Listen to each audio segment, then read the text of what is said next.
ทำอะไรอยู่นั่งลินขึ้นคลองนะลูกน้องอ๋อมีเวลาว่างอยู่ตอนนี้ช่วงนี้ว่างใช่ไหมว่างแล้วเกี่อาหารงูก่อน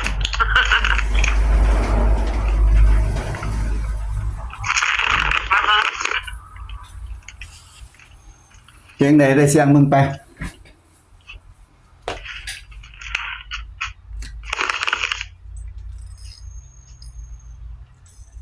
ทุกวิจารณ์คือพวกทุกวิจารณ์ทุกมาสอนเลยทุกไง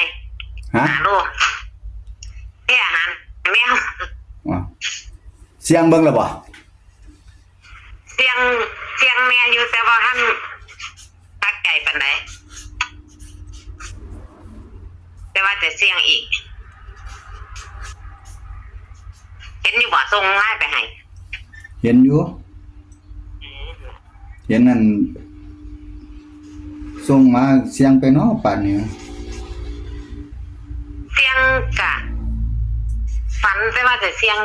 จะฝันจะเสียงย้ำอีกอยู่แต่ว่าเอาลอตเตอรี่ไว้แล้วเนี่ยกินเงินเข้าครับมี6ใบก็เอาเบิดคันเสียงเนี่ยไปเอาไว้แล้วที่บัดที่นี่เฮ็ดให้มันนำนี่บัดนี่เฮ็ดให้มันนำอีกก่อน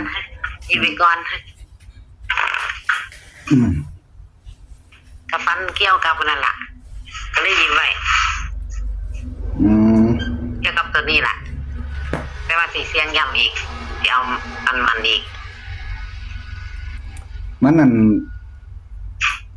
มันเปลี่ยนในฝันมันฝันมันเป็นตะได้คืนบ่ได้คิดว่าได้แต่ว่าเพิ่นเข้าไปหากันอีกอยู่มื้อนี้มื้อนี้เข้าไปหาปู่อีกอยู่ติ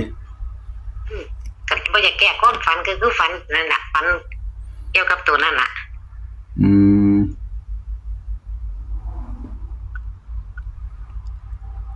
ผู้ออกมาเพิ่นฝันบ่หั่นน่ะผู้เพิ่นเพิ่นบ่สบายเป็นหวัดฝันก็จำบ่ได้เพิ่นว่า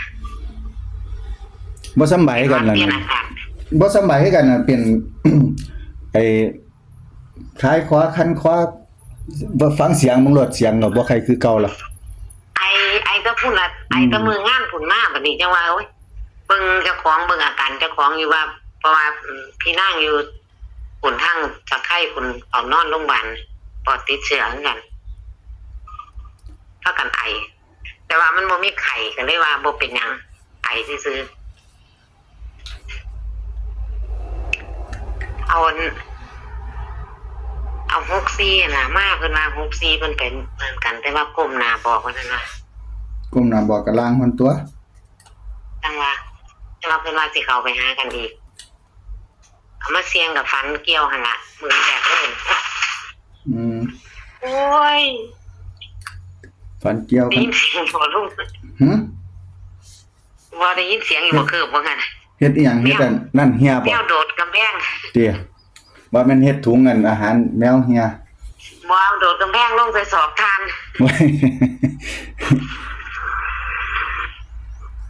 อยู่กับหมากับแมวนี่แล้วชีวิตอยู่บ้านก็ได้โอ้สัตว์ละแก้เหงาจังนี้ก็ลูกผู้เดียวก็นอนบ่ตื่นโอ้คุณหญิงท่านได้ตื่นบ่นั่นแหละถึงเวลาเฮ็ดขนมเพิ่นตื่นโอ้ยเพิ่นไปลอยกระทงเมื่อคืนเนี่ยบ่มีว่าได้ยินไปเที่ยวเด้อลุงเอ้ยเฮียนนี่มีงานมีหมอลำใส่ฟ้าปิดประตูบ้านเพิ่นเด้อบ่มักไปจังซั่นบ่มักไปเที่ยวไปนั่นบ่บ่ไปเฮียนนี่ได้ยินเสียงดนตรีอยู่ไสนี่ฟ้าปิดประตูบ้านโลดบ่คือหมู่เบิดทุกคนลูกหลานนั่นน่ะจังว่าเดี๋ยวเขาเจ้าจะหาว่าเฮาไปลอกเลียนแบบแต่ว่าเฮา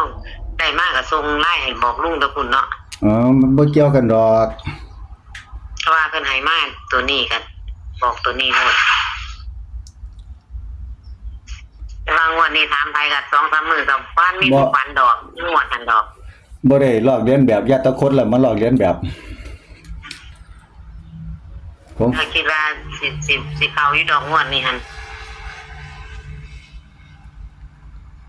ฟันคิดว่าฟันดีอยู่เอามาเสี่ยงมือแรกแต่ว่าก็สิเสี่ยงย่ำอีก อืมเอาคักๆรอดเพราะว่าย่าน FC เสียเงินน่ะคันมันบ่คือก็ พระเจ้า อย่าให้เพิ่นลงทุนน่ะนะ FC คันมันคือ พระเจ้ากับเบิ่งอยู่พระเจ้าว่าอันของน้องสาวนี่มันสิเด่นงวด แม่น ไปกันฟันดีเดี๋ยวก็จะบอกดอกก่อนฟันดีเสียเลยฟันย่ำเอาตะกองก็สิเสียแล้วหลายแล้วน้องงวดว่าหั่นก็สิคัดเอาคือกันเน้นๆเอาคือกันก็ก็หยิบลอตเตอรี่ไว้ก่อน มันก็ห้ามอันเพิ่นบ่ได้ดอก FC ก็ได้เพราะว่าเพิ่นก็มักของเพิ่นเนาะเฮา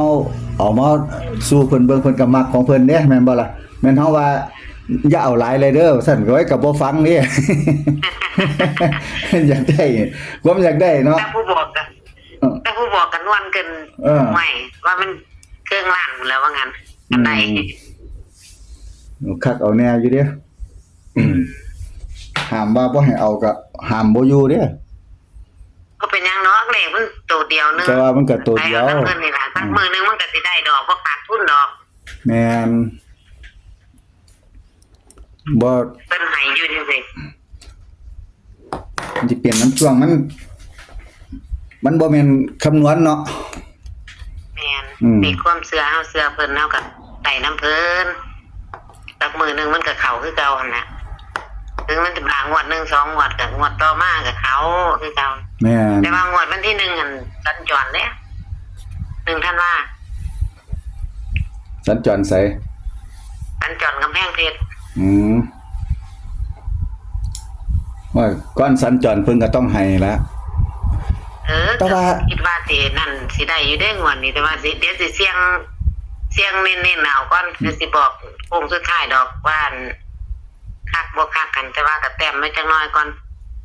แต่ว่าสัญจรนี่มักสิออกอันเลขความฝันความเชื่อเด้ จังว่าหันแล้วทา สิ เพิ่ บ่ น เคยออกเลขสูตรเด้อ ต้องได้ต้องมีความหวังยังวะ อืม มีความหวังกับเพิ่นก็ตราบใดที่เพิ่นให้อยู่จังซี่โอ้งวดเมื่อกี้ดังโพด เนาะ ดังเกินบ่มีหม่องไว้